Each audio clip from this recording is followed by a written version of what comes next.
14वां अध्याय गुणत्रय विभाग योग। श्री भगवान बोले, ज्ञानों में भी अति उत्तम उस परम ज्ञान को मैं फिर कहूंगा, जिसको जानकर सब मुनिजन इस संसार से मुक्त होकर परम सिद्धि को प्राप्त हो गए हैं। इस ज्ञान को आश्रय करके अर्थात धारण करके मेरे स्वरूप को प्राप्त हुए पुरुष सृष्टि के आदि में पुनः उत्पन्न नहीं होते और प्रलय काल में भी व्याकुल नहीं होते। हे अर्जुन, मेरी महत ब्रह्मरूप मूल प्रकृति संपूर्ण भूतों की योनि है, अर्थात गर्भाधान का स्थान है, और मैं उस योनि में चेतन समुदाय रूप को स्थापन करता हूँ। उस जड़ चेतन के संयोग से सब भूतों की उत्पत्ति होती है। हे अर्जुन, नाना प्रकार की सब योनियों में जितनी मूर्तियां अर्थात शरीरधारी प्राणी उत्पन्न होते हैं, प्रकृति तो उन सबकी गर्भ धारण करने वाली माता है और मैं बीज का स्थापन करने वाला पिता हूँ। हे अर्जुन, सत्वगुण, रजोगुण और तमोगुण ये प्रकृति से उत्पन्न तीनों गुण अविनाशी जीवात्मा को शरीर में बांधते हैं। हे निष्पाप, उन तीनों गुणों में सत्वगुण तो निर्मल होने के कारण प्रकाश करने वाला और विकार रहित है, वह सुख के संबंध से और ज्ञान के संबंध से अर्थात अभिमान से बांधता है। हे अर्जुन, रागरूप रजोगुण को कामना और आसक्ति से उत्पन्न जान, वह इस जीवात्मा को कर्मों के और उनके फल के संबंध से बांधता है। सब देहाभिमानियों को मोहित करने वाले तमोगुण को तो अज्ञान से उत्पन्न जान, वह इस जीवात्मा को प्रमाद, आलस्य और निद्रा के द्वारा बांधता है। हे अर्जुन, सत्व गुण सुख में लगाता है और रजोगुण कर्म में तथा तमोगुण तो ज्ञान को ढककर प्रमाद में लगाता है। हे अर्जुन, रजोगुण और तमोगुण को दबाकर सत्वगुण और तमोगुण को दबाकर रजोगुण, वैसे ही सत्वगुण और रजोगुण को दबाकर तमोगुण होता है अर्थात बढ़ता है। जिस समय इस देह में तथा अंतःकरण और इंद्रियों में चेतनता और विवेक शक्ति उत्पन्न होती है, उस समय ऐसा जानना चाहिए सत्वगुण बढ़ा है। हे अर्जुन, रजोगुण के बढ़ने पर लोभ, प्रवृत्ति, स्वार्थबुद्धि से कर्मों का सकाम भाव से आरंभ, अशांति और विषय भोगों की लालसा ये सब उत्पन्न होते हैं।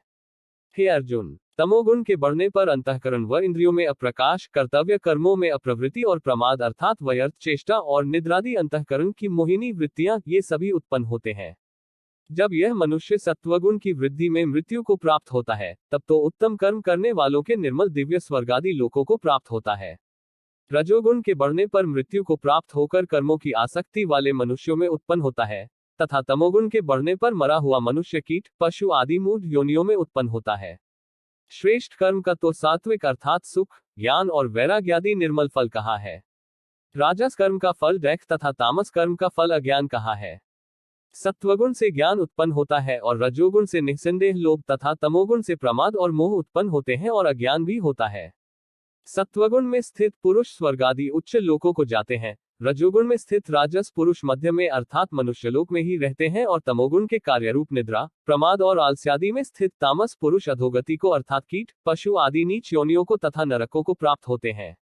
जिस समय दृष्टा तीनों गुणों के अतिरिक्त अन्य किसी को करता नहीं देखता और तीनों गुणों से अत्यंत परे सच्चिदानंद घन स्वरूप मुझ परमात्मा को तत्व से जानता है, उस समय वह मेरे स्वरूप को प्राप्त होता है। यह शरीर की उत्पत्ति के कारण रूप इन तीनों गुणों को उल्लंघन करके जन्म, मृत्यु, वृद्धावस्था और सब प्रकार के डहकों से मुक्त हुआ परमानंद को प्राप्त होता है। अर्जुन बोले, इन तीनों गुणों से अतीत पुरुष किन किन लक्षणों से युक्त होता है और किस प्रकार के आचरणों वाला होता है तथा हे प्रभु, मनुष्य किस उपाय से इन तीनों गुणों से अतीत होता है। श्री भगवान बोले, हे अर्जुन, जो पुरुष सत्वगुण के कार्यरूप प्रकाश को और रजोगुण के कार्यरूप प्रवृत्ति को तथा तमोगुण के कार्यरूप मोह को भी न तो प्रवृत्त होने पर उनसे द्वेष करता है और न निवृत्त होने पर उनकी आकांक्षा करता है, जो साक्षी के सदृश स्थित हुआ गुणों के द्वारा विचलित नहीं किया जा सकता और गुण ही गुणों में बरतते हैं, ऐसा समझता हुआ जो सच्चिदानंद घन परमात्मा में एक ही भाव से स्थित रहता है और उस स्थिति से कभी विचलित नहीं होता, जो निरंतर आत्मभाव में स्थित, दैख सुख को समान समझने वाला, मिट्टी, पत्थर और स्वर्ण में समान भाव वाला, यानी प्रिय तथा अप्रिय को एक सा मानने वाला और अपनी निंदा स्तुति में भी समान भाव वाला है, जो मान और अपमान में सम है, मित्र और वैरी के पक्ष में भी सम है तथा संपूर्ण आरंभों में कर्तापन के अभिमान से रहित है, वह पुरुष गुणातीत कहा जाता है।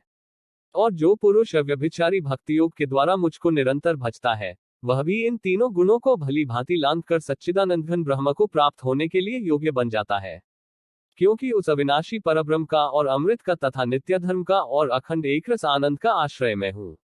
इस प्रकार उपनिषद, ब्रह्मविद्या तथा योग शास्त्र रूप श्रीमद् भगवद गीता के श्री कृष्ण अर्जुन संवाद में गुणत्रय विभाग योग नामक 14वां अध्याय संपूर्ण हुआ। वीडियो को लाइक करें, चैनल को सब्सक्राइब करें और बेल आइकन जरूर दबाएं। धन्यवाद।